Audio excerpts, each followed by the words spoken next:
전 몇 편을 통해 코로나19에 대해서 알아봤습니다. 이번 편에는 코로나19 때문에 펼쳐진 코로나 이후 포스트 코로나에 대해서 알아보겠습니다. 포스트 코로나는 무엇을 뜻하나요? 포스트 코로나는 코로나 바이러스 감염증 19 극복 이후 다가올 새로운 시대의 상황을 이루는 말입니다. 저는 포스트 코로나 관련 기사를 소개해 드립니다. 첫 번째, 전통적 선진국 개념의 변화. 전염병과 같은 대형 재난에 대처하는 국가의 위기 대응력이 국가의 역량을 평가하는 주요 기준이 될 것이라는 예측이 나옵니다. 둘째, 탈세계화의 심화.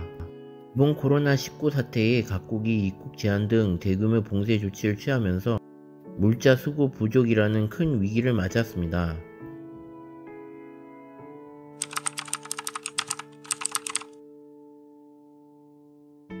그래서 코로나19로 인해 리쇼어링 정책이 효과를 내고 있습니다. 3번, 친환경의 부상. 환경 파괴로 인해 신종 바이러스에 사람이 노출되기 쉬운데 환경과 사람이 중심이 되는 지속 가능한 발전 정책을 뜻하는 그린 뉴딜이 부상하고 있다고 합니다. 네 번째, 언택트 문화의 확산. 다양한 분야에서 언택트, 비접촉, 비대면 문화가 확산되었습니다. 적용된 곳은 교육, 유연근무, 전화의료도 있습니다.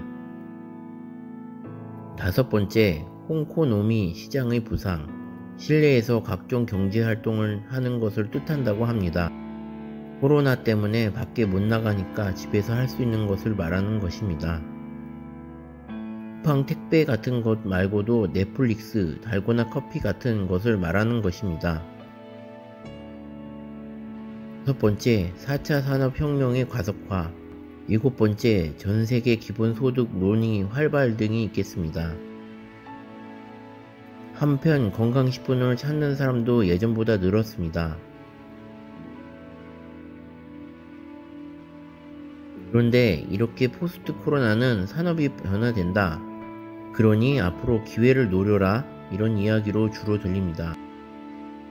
당연한 이야기인지도 모르겠습니다. 위기 속에 기회가 있다는 거죠. 네, 어쩌면 더 당연한 이야기일 수도 있습니다. 그냥 포스트 코로나라고 생각할 수 있지만 돈의 논리로 이렇게 변화하니 이렇게 행동해라 하는지 모르겠습니다. 코로나로 세계 경제 상황은 엄청 나빠졌습니다. 그럼 세계 경제 피해를 정리해 보겠습니다.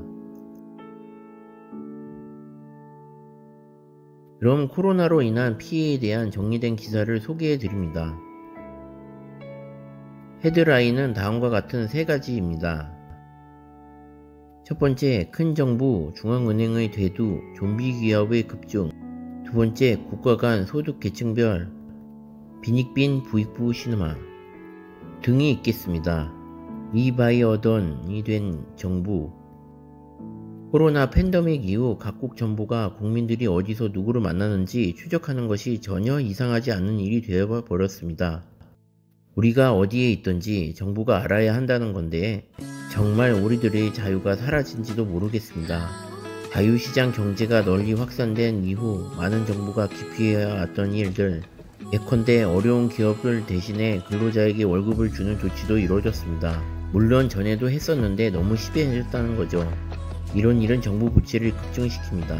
그럼 부채 상승은 문제가 없을까요? 최악의 경우 국가 신용도 하락, 금융위기 등도 올 수 있습니다. 현대 통화이론론자 주장에는 금융시장에 단기 충격은 없을 거란 전망이 지배적입니다. 하지만 장기적으로 문제가 없을까요? 우리 생활에 지장을 주는 건 아닐까요? 중앙은행 돈 찍고 또 찍는다. 그래서 그런지 돈이 너무 풀려서 투기 소요만 부풀어 부동산 아파트 가격만 상승하고 있습니다. 빚 폭증, 좀비 기업, 이들의 생존은 세계 경제를 덜 세상적인 방향으로 이끌게 됩니다. 빈익빈 부익부, 백신은 평등하게 제공될까요? 그렇지 않습니다. 개인적인 부의 편차는 생명이 살고 죽는 것도 좌우하게 될 것입니다. 그리고 잘 사는 국가는 백신을 살 수 있고 못 사는 아프리카 같은 나라는 백신을 못 살 겁니다. K자 충격. 코로나로 인한 경제 충격으로 가장 큰 피해를 입은 것은 저임금 근로자입니다. 반면 부유층 자산은 오히려 올랐습니다. 에휴, 정말 우울하네요. 내용이 길어져서 간단히 요약합니다. 결과적으로 포스트 코로나라는 것은 세계 경제 피해가 있었지만 부의 집중화만 이뤄낸 것이네요. 나중에 또 그렇게 돼가고 있다는 것입니다. 미국 앞전의 위기 속 기회는 역시 부의 집중화를 더 유도하는 것인지도 모르겠습니다. 제 생각에는 포스트 코로나가 좋은 점보다 나쁜 점이 많네요. 역시 그 모든 최악의 포스트 코로나를 잘 극복하려면 백신이 필수적일 것입니다. 그리고 코로나가 없어질 때를 가정하여 포스트 코로나라고 하는 거죠. 그런데 코로나 변이는 계속 나올 것입니다. 그리고 백신도 계속 진화해야 되죠. 근데 코로나가 아예 안 없어질 수도 있습니다. 아예 없어지려면 5년? 10년? 20년? 정말 암울하네요. 그러니 항상 방역수칙 잘 지키시고 마스크 꼭 착용하셔야 됩니다.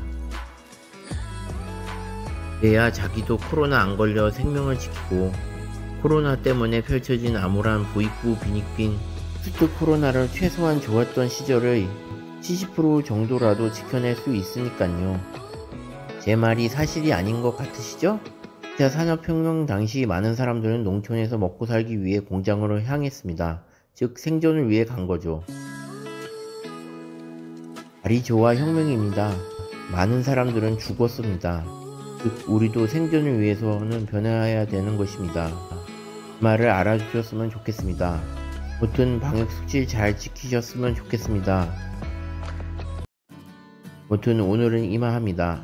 너무 우울해져서 저도 눈물이 나오고 걱정스럽습니다. 끝까지 시청해주셔서 감사합니다. 좋아요와 구독을 꼭 눌러주세요.